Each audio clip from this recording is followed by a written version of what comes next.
धन्यवाद भाई जी। मंच पर उपस्थित कुमार जी ने बड़ी गंभीरता से अपनी बातें रखी। रचना जी, रावेल जी एवं इस सभागार में उपस्थित अन्य विद्वजन, पंजाब से आए जगदीश राय कुलेरिया जी, यह विभिन्न भारतीय भाषाओं को लेकर एक लघु कथा उत्सव, राष्ट्रीय लघु कथा उत्सव का इसने आयोजन किया है और यह आयोजन हमारे इस शहर के सुप्रसिद्ध साहित्यकार रावेल पुष्प जी के संयोजन में हो रहा है। निश्चित रूप से हिंदी की जब बात होती है, हिंदी के विकास की बात होती है, हिंदी के राष्ट्रीय अंतर्राष्ट्रीय संदर्भों की बात होती है, तो उसकी विकास यात्रा को हम सभी अन्य भारतीय भाषाओं के साथ जोड़कर देखते हैं और उसी में हिंदी का वास्तविक विकास भी है, ऐसा हम सब मानते हैं। और इसे अक्षरशः एक वास्तविक स्वरूप प्रदान करने के जिस पुनीत उद्देश्य से इस राष्ट्रीय लघु कथा उत्सव का पिछले वर्ष से आयोजन किया गया है, इसके लिए पश्चिम बंगाल हिंदी अकादमी के समस्त पदाधिकारियों को, पश्चिम बंगाल सरकार को के प्रति मैं अपनी हार्दिक कृतज्ञता ज्ञापित करता हूं। चूँकि मुझे यहाँ नेपाली लघु कथाएं एक अवलोकन विषय पर अपनी बात रखनी है, तो मैं सीधे सबसे पहले हमें एक बात पर ध्यान देना होगा कि जब हम लघु कथा की बात करते हैं तो लघु कथा क्या है, लघु कथाएं लिखी कैसे जाती हैं। क्योंकि लघु कथा जो नाम दिया गया, इसका इतिहास बहुत पुराना नहीं है, लेकिन आप देखेंगे कि विभिन्न भाषाओं में और खास तौर से पूर्व के तमाम पौराणिक आख्यानों में भी इस तरह की लघु कथात्मक चीजें हमें सुक्तियों में मिलती रहती हैं। लेकिन थोड़ी सी बात इस पर कि लघु कथा को हम समझें कैसे, क्योंकि बहुत से विद्यार्थी भी आने वाले दिनों में इससे जुड़ भी रहे हैं।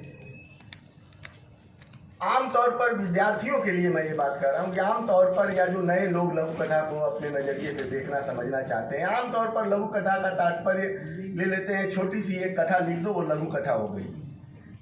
लेकिन वो लघु कथा नहीं हुई। लघु कथा की एक विशेषता है। उन विशेषताओं को रेखांकित करते हुए उनके तत्व यदि उसमें समाहित है तभी हम उसे लघु कथा कहेंगे।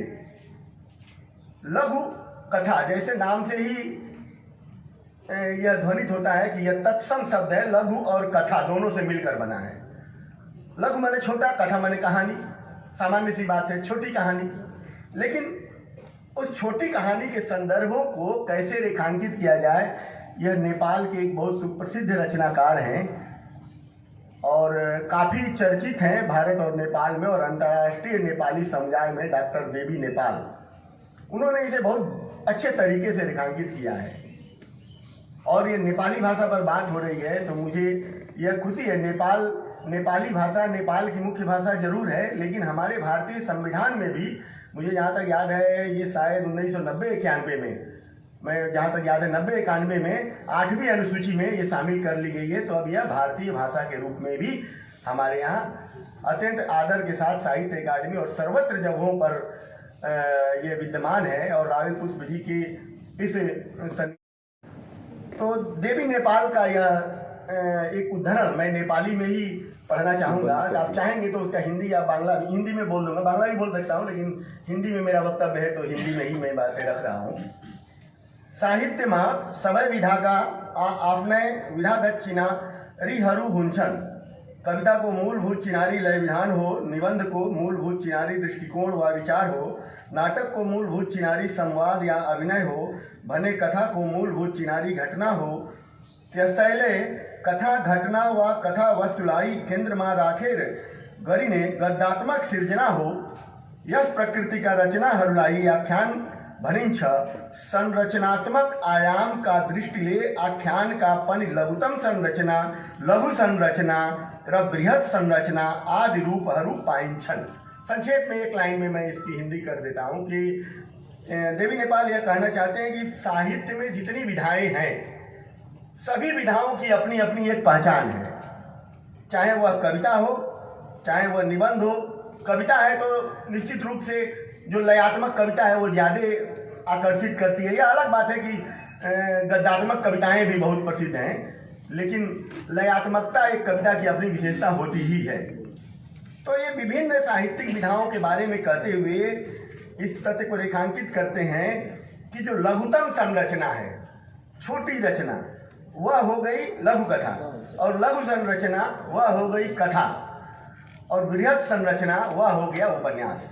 तो ये अब जो लघुतम संरचना, लघु संरचना और बृहत संरचना की अपनी परिभाषाएं हैं, उसमें एक चीज हमें ध्यान देना होगा कि लघु संरचना अर्थात लघु कथा के रूप में जिसे रेखांकित किया जा रहा है, वह कम से कम शब्दों में बड़े प्रभावकारी तरीके से किसी घटना का इस प्रकार चित्रण करे कि उसका संदेश, उसकी छाप पाठकों के मन मस्तिष्क में लंबे समय तक विद्यमान रहे। कल बात हो रही थी, कई वक्ताओं ने कहा कि आज जिस प्रकार से आधुनिक युग में समय की कमी हो रही है, लंबी लंबी कहानियां, लंबे उपन्यास नहीं पढ़े जा रहे हैं, ऐसे समय में लघु कथाओं का अपना एक महत्व निश्चित रूप से बढ़ा है। इसमें एक और इसकी महत्वपूर्ण विशेषता होती है कि इसके संदेश बहुत महत्वपूर्ण होते हैं जो इसमें छिपे रहते हैं। तो लघु कथा लिखने में जिन बातों का ध्यान रखना चाहिए, उसमें दो चार बिंदुओं पर मैं आपका ध्यान आकर्षित करना चाहूँगा। कथा वस्तु की स्पष्टता, कम पात्रों के माध्यम से लघु कथा का संदेश देना, विचारों की स्पष्टता, भाषा और शैली का समुचित प्रयोग। इसे यदि ध्यान में रखकर लघु कथा का लेखन किया जाए तो वह निश्चित रूप से उसकी समस्त विशेषताओं के साथ पाठक वर्ग के समक्ष उपस्थित होता है। वैसे नेपाली साहित्य में आज लघु कथा, क्योंकि मुझे नेपाली साहित्य पर ही बात करनी है, बहुत ही लोकप्रिय विधा है। और मैं आपको बताऊं कि सोशल मीडिया पर भी नेपाली लघु कथा के कई फेसबुक पेज है जिसमें बहुत अच्छे अच्छे नेपाली लघु रचनाकार जो है, लघु कथाकार सैकड़ों की संख्या में, मुझे लगता है 200-250 से अधिक की संख्या है मेरी जानकारी में, और अधिक हो सकती है। यह नेपाली रचनाकार अपनी विभिन्न रूप से राजनीतिक, सामाजिक, शैक्षणिक, सांस्कृतिक पक्षों को रेखांकित करते हुए लघु कथा पश्चिम के साहित्य से हमें यह नाम सुव्यवस्थित रूप में मिला, लेकिन जो संभवतः 1980 के आसपास, कल भी इसका जिक्र हुआ था, 1980 के आसपास यह पाश्चात्य में इसकी बड़ी चर्चा हुई और उससे धीरे धीरे पूर्व की तरफ भी आया। लेकिन पूर्व में इसके पहले भी तमाम रचनाओं में आप इन प्रवृत्तियों को देख सकते हैं। और जहाँ तक नेपाली की बात है तो नेपाली में आप देखेंगे कि 1950 के आसपास से ही इस तरह का एक प्रभाव दिखने लगता है। और नेपाली के बहुत ही प्रसिद्ध कथाकार हैं जिनकी एक कृति है झिल्का, और झिल्का को पहली नेपाली की लघु कथा के रूप में नेपाली साहित्यकारों ने मान्यता दी है। तो यह एक बहुत महत्वपूर्ण बात है कि जैसे लघु कथा नाम की अनुगूंज साहित्यिक जगत में 1980 के आसपास प्रमुखता से आती है, उन्हीं प्रवृत्तियों को लेकर नेपाली में पूर्ण प्रसाद ब्राह्मण ने, उनका नाम था विक्रम संवत 2007, ये नेपाली वर्ष है जिसको अंग्रेजी में यदि करें तो सन 1950 के आसपास होगा। तो 1950 में विक्रम संवत का ही वो लोग प्रयोग करते हैं नेपाली में। विक्रम संवत 2007 में पूर्ण प्रसाद ब्राह्मण का जो झिल्का संग्रह आया, उसे नेपाली लघु कथा का प्रथम लघु कथा संग्रह के रूप में मान्यता प्राप्त है। आज विश्व भर में तमाम नेपाली कथाएं लिखी जा रही हैं, कथा संग्रह भी आ रहे हैं। मैं कुछ नेपाली लघु कथाओं का जिक्र करते हुए इसकी विशेषताओं को आप सबके समक्ष रेखांकित करना चाहूँगा। अब तक मुझे नेपाली में विधान आचार्य का एक लघु कथा संग्रह कमाई जो नेपाल से हैं, और इंदिरा गौतम का एक लघु कथा संग्रह उमंग पढ़ने को मिला है, जो हमारे भारत के आसाम में गुवाहाटी में अभी नेपाली लघु कथाओं में बहुत बड़ा नाम है यह भारत में, और विश्व स्तर पर वैश्विक नेपाली समुदाय बड़ा आदर करता है इन दो रचनाकारों का। विधान आचार्य नेपाल से हैं और इंदिरा गौतम जी गुवाहाटी से हैं। इनको पढ़ने के साथ साथ मैंने और भी बहुत सारी नेपाली लघु कथाओं की रचनाएं पढ़ी हैं, जिसमें नारायण तिवारी वगैरह तमाम नाम हैं। चूँकि संक्षेप में इसकी प्रवृत्तियों को बताने के क्रम में मैं विधान आचार्य की कमाई लघु कथा संग्रह से एक छोटी सी लघु कथा आपके समक्ष प्रस्तुत करता हूँ। बहुत छोटी सी है, जिससे समझ में आए कि किस तरह नेपाली में लघु कथा का लेखन चल रहा है। और आमतौर पर हम देखते हैं तो इस लघु कथाएं नेपाली की खास तौर से, उससे ऐसा कहा जा सकता है, ऐसा मुझे लग रहा है कि मुझे कहना चाहिए कि 30-35 शब्दों से लेकर लगभग 500 शब्दों तक को नेपाली में लघु कथा का मान्यता प्राप्त है। अब वो 500 शब्द 600 शब्द भी हो सकता है, लेकिन 30-35 शब्दों की भी लघु कथाएं बड़ी प्रेरक और बड़ी मारक और बड़ी प्रभावशाली हैं।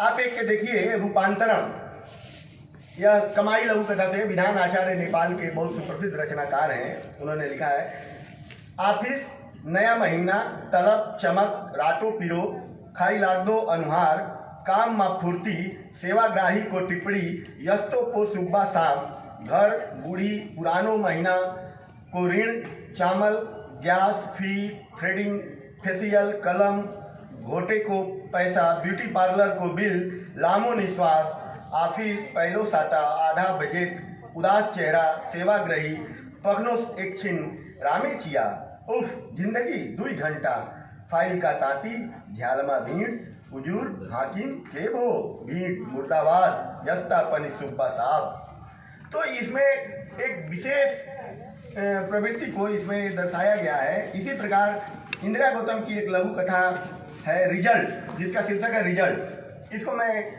थोड़ा सा 2 लाइन इसको सुनाना चाहूँगा। सधै 8 बजे सम सुतने मेरो छोरो आज बिहान 4 बजे मैं उठेर पढ़ेन टेबल में किताब पलटाई रहे को देखे छोरा सच बहन कि क्या हो एका बिहाने उठ चस्ता होई ना आमा पढ़े को नहीं आज रिजल्ट दिन छ अरे। एक बच्चे का रिजल्ट आया है, उस पर माँ और पुत्र की ये बातचीत है। इसके अलावा लघु कथा लेखन में सीता ओझा, हमारे सामने बैठे हुए शमशेर अली जी। शमशेर अली जी की एक बहुत ही प्रसिद्ध अभी एक वो पुस्तक आई है अबुई।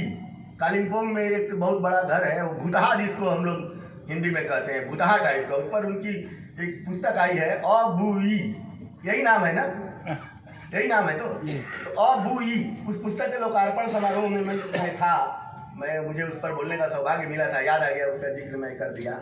तो शमशेर अली जी हैं, नारायण तिवारी जी हैं, राम प्रसाद शर्मा, विनोद नेपाल, खेमराज पोखरेल, किशोर पहाड़ी, कृष्णदेव रिमाल, केदार आचार्य, जया शर्मा, धनराज गिरी, प्रदीप नेपाल, रमेश भट्टराई इत्यादि प्रमुख हैं। सीता ओझा जी की 2 लघु कथाएं मैंने पढ़ी है, बहुत अच्छी है। गाई रबाग और राहत अत्यंत प्रसिद्ध है। गाई रबाग एकदम छोटी सी रचना है, उसमें एक गाय है और एक बाघ है। बाघ अचानक गाय को देखकर उस पर आक्रमण करना चाहता है। गाय एक तालाब में चली जाती है, लेकिन दलदल भूमि है, वहाँ फंस जाती है। बाघ भी उसका पीछा करते हुए जाता है, वहाँ फंस जाता है। फिर गाय उससे पूछती है कि भाई जंगल का राजा कौन है। मैंने ये एक व्यंग है कि बहुत बड़ा महान भी व्यक्ति है और तुम यदि गलत जगह गए तो फंसोगे। ये बहुत ही मारक मैंने गाय बाघ उनकी एक जो लघु कथा है। उसके बाद शमशेर अली जी हैं जो अपनी 2 लघु कथाओं रामा रझियाल, इनकी जो माया लघु कथा है वह अपनी, मुझे पढ़कर ऐसा लगा है कि वह इन्होंने अपनी पत्नी के लिए लिखा है। पत्नी का प्रेम किस प्रकार का है उसको दर्शाया गया है। और एक है आमर अझ्याल, यह मुझे लगा कि इन्होंने अपनी माता जी को बड़ी ही संवेदनात्मक तरीके से याद करते हुए लिखा है और इन्होंने एक संदेश देना चाहा है। कुल मिलाकर हम देखते हैं, यदि समय मिला, चूंकि समय की कमी है, यदि समय मिला और रावल जी का आदेश मिला तो जब वो पाठ करेंगे तो किसी एक दो पाठ करेंगे, वो दो जिस कथा का, नेपाली लघु कथा, किसी एक का मैं हिंदी अनुवाद आप सबको सुना सकता हूँ। लघु कथाओं के संदर्भ में कुल मिलाकर यह कहा जा सकता है कि पूर्ण प्रसाद ब्राह्मण का जो झिलका कथा संग्रह आया था, जिसे बाद में जब वो प्रकाशित हुआ तब तो वो कथा संग्रह के रूप में ही हुआ, लेकिन जब लघु कथा का दौर चला और तमाम उन लघु कथा की विशेषताओं के आधार पर, प्रवृत्तियों के आधार पर बातचीत होने लगी, तो उन बातचीत और तमाम संगोष्ठियों के बीच देश विदेश के तमाम नेपाली साहित्य के विद्वानों ने मिलकर यह निर्णय लिया और उसे स्पष्ट उसकी घोषणा की कि पूर्ण प्रसाद ब्राह्मण का जो झिलका कथा संग्रह था वही नेपाली का प्रथम लघु कथा संग्रह के रूप में, उसमें लघु कथा से संबंधित बहुत सारे उन प्रवृत्तियों को लेकर लघु कथाएं संग्रहित हैं। और इस प्रकार हम यह कह सकते हैं कि पूर्ण प्रसाद ब्राह्मण से जो लघु कथा का एक सिलसिला शुरू हुआ नेपाली जगत में, वह आज नित नए आयामों को रेखांकित करते हुए बहुत ही महत्वपूर्ण मंजिलों को पार करता हुआ निरंतर आगे की ओर गतिमान है। आप सबने मुझे इतने ध्यान से सुना, आप सबने इतने मान से बुलाया, इसके लिए बहुत बहुत धन्यवाद, आभार।